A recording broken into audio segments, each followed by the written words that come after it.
Okay, I am so excited to do today's call.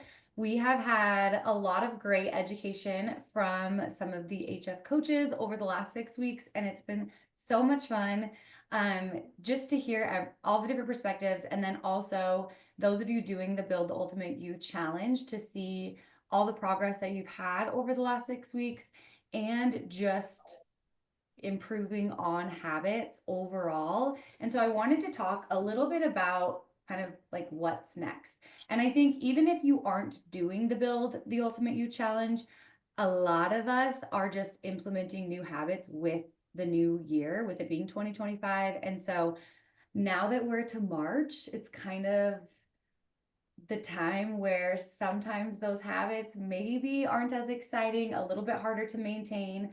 Um, and then those of you that are doing the challenge, I think it's really easy to finish a challenge and go back to what you were doing before instead of shifting from like, I did this challenge to now this is the way that I'm living. This is now kind of a lifestyle for me. This is how I identify. And so I think even as the structure changes, finding consistency in our habits is what's going to make moving towards our goals and continuous progress just a part of who we are. And so that doesn't mean being perfect. I think, we had our checklist on the build challenge, and I hopefully you guys didn't get didn't get that kind of feeling from our team that we needed to be all or nothing throughout this challenge. Like, we want to be more consistent, which means we're doing the things more often than we are not, right? So, kind of something to think about would be, what's one thing I learned during the challenge that I want to continue long term? What's one habit that I implemented that I want to keep focusing on and improving on? So something, the term is called anchor habits. So what are my anchor habits? And obviously, things that we have focused on and prioritized during this challenge are things that we at HF feel to be the most important for just health and longevity. And when you focus on habits that are going to be really helpful for health and longevity, that builds a foundation that you can now prioritize building muscle. You can now prioritize losing body fat. You can, I mean, really, like when you have that foundation in place, it makes it really easy to go after performance goals, fat loss goals, muscle building goals, because you are taking care of your overall health and wellness. So that's why we prioritize protein and fiber intake, getting in strength training, movement, daily walks and steps, hydration and sleep, and then also mindset and stress management and breathing. Um, so I would love it if in the chat you guys want to just post your top 2 to 3 non-negotiable habits moving forward. And non-negotiable habits are kind of like, when life is crazy, these are the 2 to 3 things that I'm going to do every day. These are the two to three things that are kind of hopefully now on autopilot. And if you're thinking right now, like, I don't actually feel like I have anything on autopilot, then what is a small tweak that we can implement to make our habits easier to keep? I love Atomic Habits. We recommended it at the beginning of the challenge, and just for the reason being that he implements a lot of really practical tips for building consistency with habits. But habit stacking is like my favorite habit hack that I've ever implemented. So what's one way I can stack a habit I want to incorporate into a habit that I'm already doing? So like a really, really simple one for me, I love coffee. It's like just makes me so happy. I go to bed looking forward to my morning coffee. And before I drink coffee, I loved Perk Energy. I just love waking up and having like a warm caffeinated drink. It makes me so happy, and I just don't miss it. Like, that's not something that I just forget to do in the morning. So I know I'm going to do that every morning. So anchoring habits that I want to implement, but maybe have a little bit harder time implementing with the coffee habit is really helpful for me. So every single morning, it's like I could do it with my eyes closed. When I turn on my Breville, I grab a water bottle and I put 40 ounces of water in it, and I put a scoop of creatine, and I put my electrolytes in there. And that helps me. The creatine benefits are huge for me. I'm sure we've talked about that a lot. Um, in HF, maybe we should do a call just on creatine. But it's easy. That's something that would be easy for me to forget. So I always make sure that's just like automatic. I scoop that in, I put in some electrolytes, and then I am good to go. Then I drink the water. I don't just fill it up, but then I am good to go, and that's my morning drink. And I kind of pair that with my coffee, and I never ever forget my creatine that way. Um, so that is really helpful for me. And I'm just looking at the chat here because I want to make sure I'm not missing any comments here. I'm loving all of these non-negotiable habits. And then, yes, we will have to do a call with creatine. Just this is like obviously off topic, but creatine, I know it's supposed to cause bloating, but even at very small doses, it is not supposed to. Even at very small doses, it does for me. Is there an alternative? So getting creatine mono a micronized creatine monohydrate is helpful from an absorption standpoint. Also, when you're looking on if you're buying it on Amazon, which is kind of where I buy everything, looking for Creapure in the brand. If it is a Creapure in the brand, then I know, and I can't remember why. It's just basically a quality manufacturer. I get mine through Nutricost, which is a Utah supplement company, which I just learned. And it is a quality brand. So it might be switching to a different brand and making sure you're on a micronized creatine. Maybe it's going down to 3 grams instead of 5 grams. Those are all things that I would try. Um, and then and then I think everyone else, yes, yep. Yeah, we're all very similar on our creatine habit. So stacking habits, right? Stacking the habit that you want to have with the one you are already doing. So um another thing would just be keeping things really simple. So a lot of times we make these huge complex plans, like for instance, maybe just getting in more protein, right? Sometimes for me, that means I'm looking up really fun recipes on Pinterest, and I'm like looking at meal services that are provided, and I'm making these complex recipes that are so delicious. And other times I have just a crazy week, and I have to be on autopilot. So I'm just buying chicken thighs. I'm sprinkling them with my Traeger seasoning that I just always have on hand, and I'm throwing them on the grill, and I'm getting just my autopilot veggies, which I always just get like a big pack of bell peppers, and maybe I'll grab some pre-chopped veggies even. I do that a lot if the week is busy. At our grocery store, we have like pre-chopped vegetables. I'll grab one that I can just throw in the oven and roast. Usually it's like squash, peppers, mushrooms, onions, something like that. Or I'll just grab a bunch of broccoli, just like really easy veggies to just throw in the oven. I'll throw my rice in the rice cooker, and I have protein, vegetables, and carbs for dinner. And then I can just make triple of that, and I can have it for my lunches. So that's a way for me, like that's kind of my autopilot habit, which I can make way more exciting and fun. Or I can even as simple as I have done like a can of salmon with some canned green beans, and a bag of rice before too. So just knowing like what's the optimal, like what's the really exciting version of this habit, and what is the bare minimum of this habit, and figuring that out for all the habits that you want to implement and continue, because that is really the difference between perfectionism or and then all and black and white thinking versus just finding consistency, and what is sustainable for you.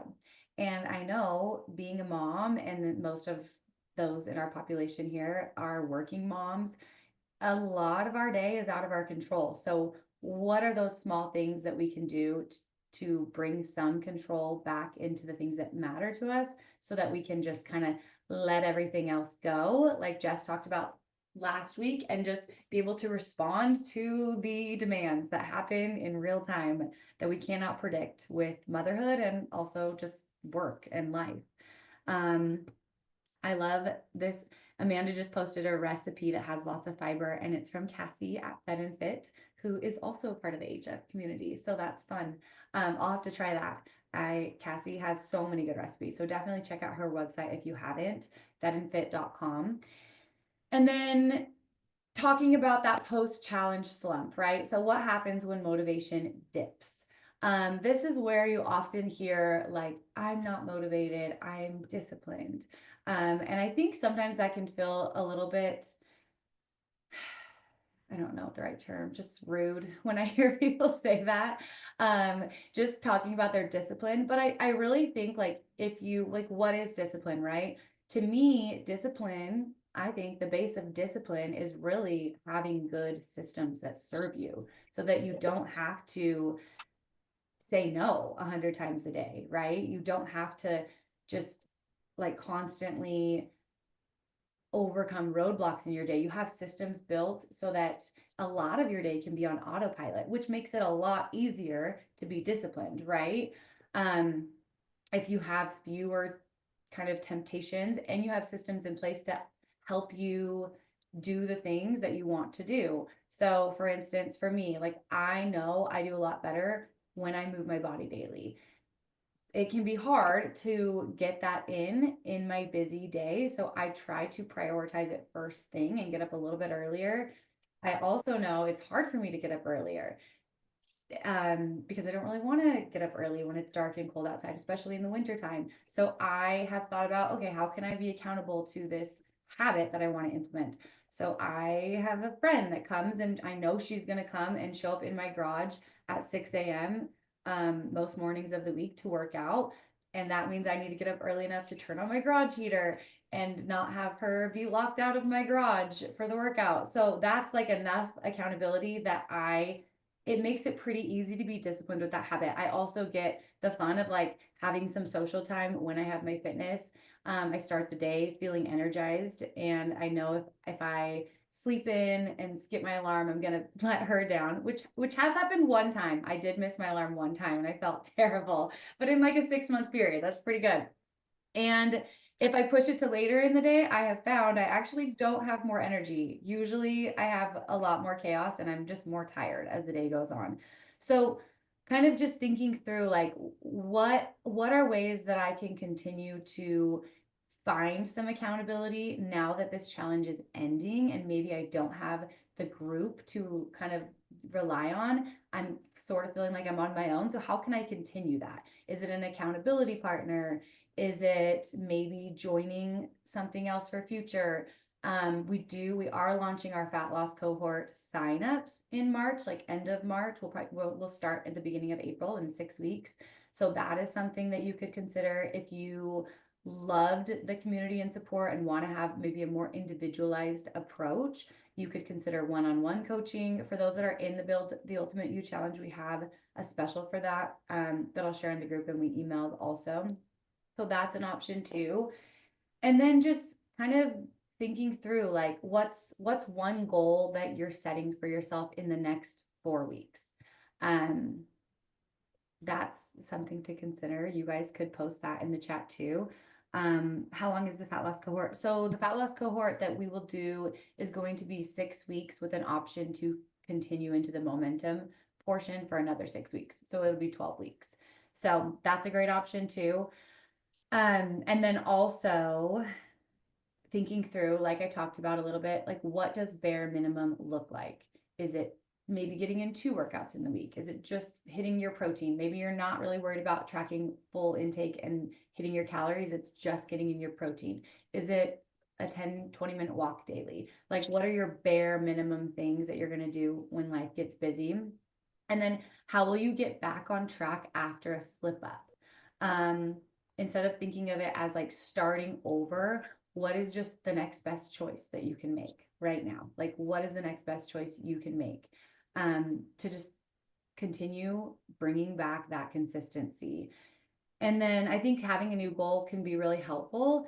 And thinking about like into the next phase, moving forward from the challenge into just lifestyle goals. Like, what do you want to continue forward with in the next 4 weeks? And I like doing small chunks of time. I think 4 weeks is nice because that's like enough time. You can just track it on your calendar. You can mark off the days you're doing the habit. And instead of like it could be a part of maybe a 6 month goal or a year goal, but like breaking it down into smaller chunks can be really helpful. So what do I want to accomplish over the next 4 weeks? Okay, what do I need to do this week to move towards that goal? Okay, what do I need to do today? And then like, what does that next best choice look like for me this afternoon to continue to move towards that goal and the consistency to just be the person that achieves that goal. Um, I was thinking one thing, just wanting to add to that. yeah. For What? many of us, I think that, for example, when we start to move more, we automatically start to be more aware of what we eat, for example, or it could be the other way around. When you start tracking, you automatically want to move more, for example. Um, are you losing me? It for a Did second, but I now you're back. Yeah, okay. But thinking a little bit about what that means to you, because if you are then choosing to focus on what is kind of automatically gonna bring with it another habit, so to speak, then that could be just a natural win that you're gaining. So if you have something like that, just take that in consideration as well as an kind of added win. I'm thinking can be, yeah, a good thing. Yeah, I think I don't know, the term that comes to mind for me is like momentum habits, right? Like what are habits that help you build more momentum in your day? And that's why even like thinking about things like, okay, I'm going to drink 20 ounces of water by 10 a.m., right? That is just like, how can I start the day versus I'm going to drink 120 ounces of water tomorrow. That's like, even let's break it down smaller. I'm just going to drink 20 ounces by 10 a.m. I'm going to set myself up for success today. I'm going to have a high protein breakfast. I'm going to do 5 minutes of movement. So if by 10 a.m. you've done 5 minutes of movement, had 30 grams of protein, 20 ounces of water, like if shit hits the fan the rest of the day, at least you check that off. You won your morning and you feel really good and you've built some momentum for the day. So I think that's something that's really helpful too. Or even like as simple as like, how do I start this habit? Maybe an hour workout feels really daunting.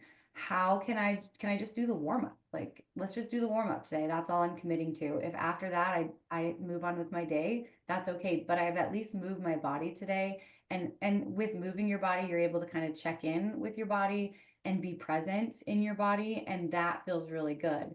Even if it's just 10 minutes, like you are checking the box of movement and you can always build on that. It doesn't like it's not all or nothing. And the people that are the most consistent over time, and probably the people that inspire you, that's how they think of it. Like once it's in part of your identity, you're not worried as much about all or nothing. It's more just something over nothing, right? And that's what we talk about really often. So yeah, small things can build momentum for sure. And I think too, I think it was Griffin that talked about like bedtime routine. A great morning usually starts with a thought through evening, right? If we and we've all been guilty of this, gosh, especially this time of year, there's a lot of good shows out. And I just, you want to wind down from the day and watch something, but I have found if I don't have my morning routine and I think through the next day and I get to bed on time, like and the next morning never goes well for me, which means that the next afternoon doesn't really go well. And so really, really prioritizing sleep is so, so helpful from a hormone perspective, from like being able to build muscle, inflammation, cravings, energy, brain fog. And that brings me into another question someone just asked on the Q&A is when does postpartum fatigue and brain fog ever go away? Baby is almost 9 months old. Will weaning off of breastfeeding and pumping help? Are there any safe supplements to help take, like creatine? Any advice would be helpful, even if the answers are no. Um, gosh, so my youngest is 6.5 now, and I will just say, like, there is nothing like having a baby, even at 9 months old, where they're still sleeping through the night. Like, if potentially you're breastfeeding maybe once at night, like, that's gonna for sure impact your sleep. But also just you're constantly needed when you have a baby. And I think your nervous system is really impacted by that. Um, and I just time definitely helps. I will say, as your child becomes more independent, you are able to get more recovery in general and not be so overstimulated. I think creatine is absolutely helpful. There are not enough studies done on women breastfeeding for me to like confidently say definitely take it while breastfeeding. So that's something that I would do your own research on. But if you are planning on weaning soon, that's something to look into. Creatine gives our bodies more ATP in our cells, which is just essentially more energy. And so there's a lot of benefit to taking creatine for cognition and brain fog and mood. I notice a huge difference when I take creatine. Even if I'm not working out, I never miss it for those reasons. So that's something I would say, whatever you can do to get more sleep, like maybe I think sometimes when you have a baby, you are really overstimulated. So when you get the baby down, like sometimes you want to stay up later just to have time to yourself, but maybe making it a priority to go to bed earlier. Like, can you maybe condense your evening routine and go to bed an hour earlier? Because sleep is not always in your control when it comes to a baby and their needs in the night. Um, or early mornings. So making sure you're getting in sleep when you can and taking advantage of that. And then also, something to consider is just possibly like improving your insulin sensitivity. If you if you work on that habit, which is all the things that we've talked about, right? Eating enough protein, getting enough fiber, getting in resistance training, walking maybe after meals, prioritizing sleep as much as you can, right? Then that can also help with being more insulin sensitive, which can help with energy, consistent blood sugar. More stable blood sugar is going to help with more stable energy throughout the day too. So that's something to consider, is just like making sure you're getting a high protein, high fiber breakfast, and then trying to find protein and fiber options throughout the day as well. Also water, focusing on water. But I think it sounds like if you are focused on all those things, like getting in water, that's going to help with energy levels as well. Getting in protein and fiber, trying to optimize your sleep schedule, getting outside during the day when you can, which is going to help with just overall like circadian rhythm, which will help with energy levels throughout the day too. All of those things are going to help. But I think also keeping in mind, like you're just at a tired stage of life too, and it will get better with time. Anything any coaches would add for that?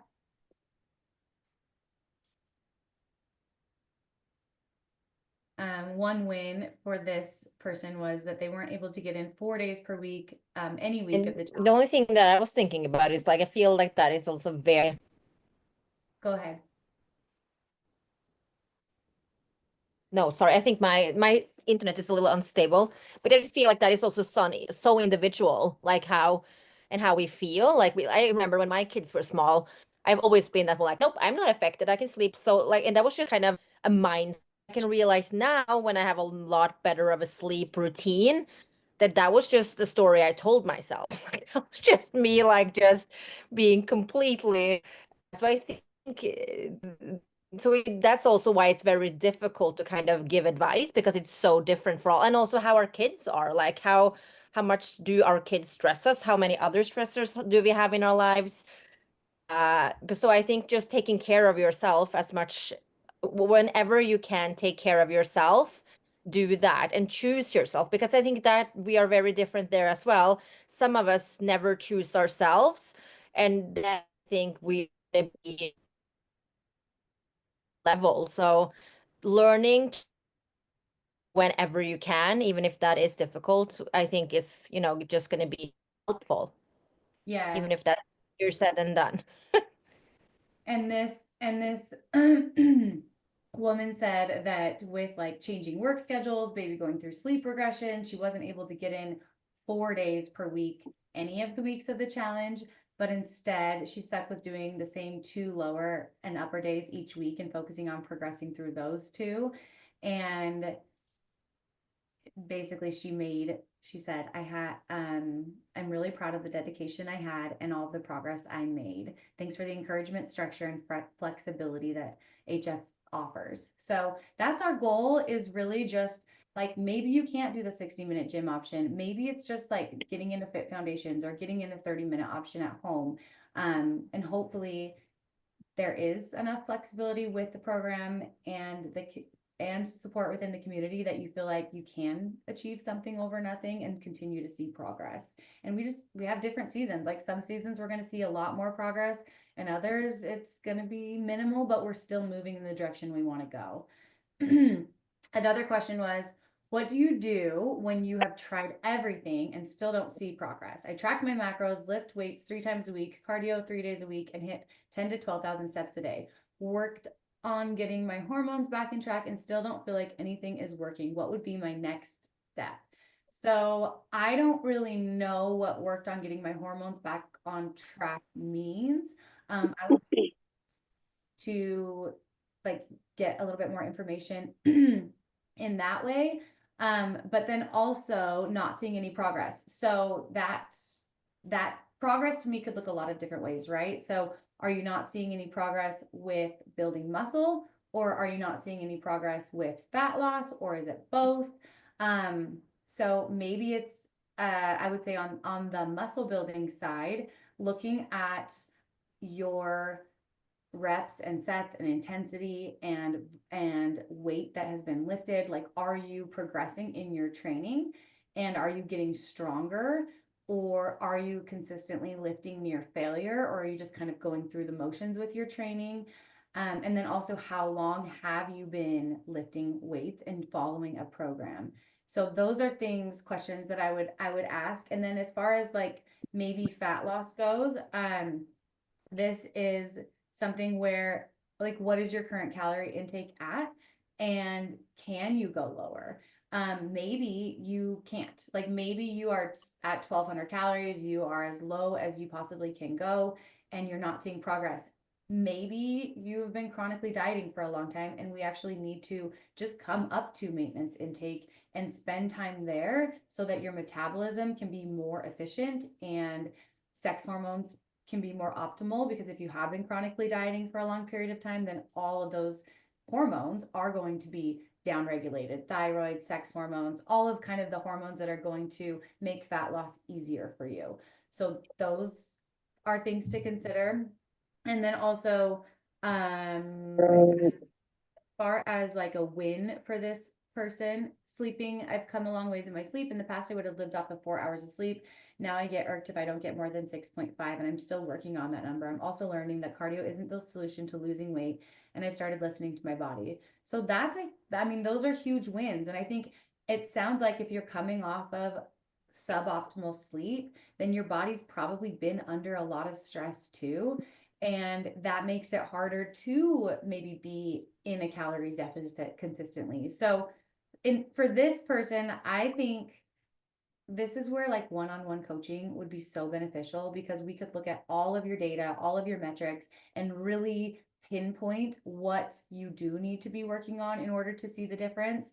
And then kind of see like, and then track your biofeedback, track all of your metrics, and be able to make adjustments based on what we're seeing, which a lot of times it's kind of a combination of maybe tweaking some things from a coaching standpoint, and then also from a client standpoint, having a broader perspective and being able to look big picture at like what progress you are making. Maybe it's not on the scale right now, but maybe it's in terms of like inches lost or more energy throughout the day. So, and then knowing those things are going to help improve internally, which is going to also help improve body composition over time. And maybe it's just a matter of being more patient and you are doing all the right things, but it hasn't been enough time to see that progress. So one-on-one coaching would be a great place to start. Or maybe if that's not in your budget, a strategy call could be really helpful. If you are able to like send all of your metrics and track them for a period of time, then getting on a call with the coach for an hour, we can look through all of that and discuss some strategies. Then I think that could be a really good option too. So hopefully that helps. That's something we could definitely discuss a little bit more in the groups, but it there's not like one answer fits all for sure. It's very individualized on what my advice would be there. But I think the good news is it sounds like you're doing a lot of things really well, and I would assume that you are probably seeing progress if you looked zoomed out a little bit. Going into okay, I have time for probably one more question. I'll try to answer the other two on the group. Going into a fat loss phase soon, how much fat loss is a good expectation if you're 30% body fat? And how long would you recommend doing the fat loss phase for? Let's see here. And been doing the program since 3 months postpartum and absolutely loving it. I love that. And then her win was added 20 kilograms to my RDL, 10 kilograms to my front squat, 15 kilograms to my sumo back squat, and 3 strict pull-ups to 7.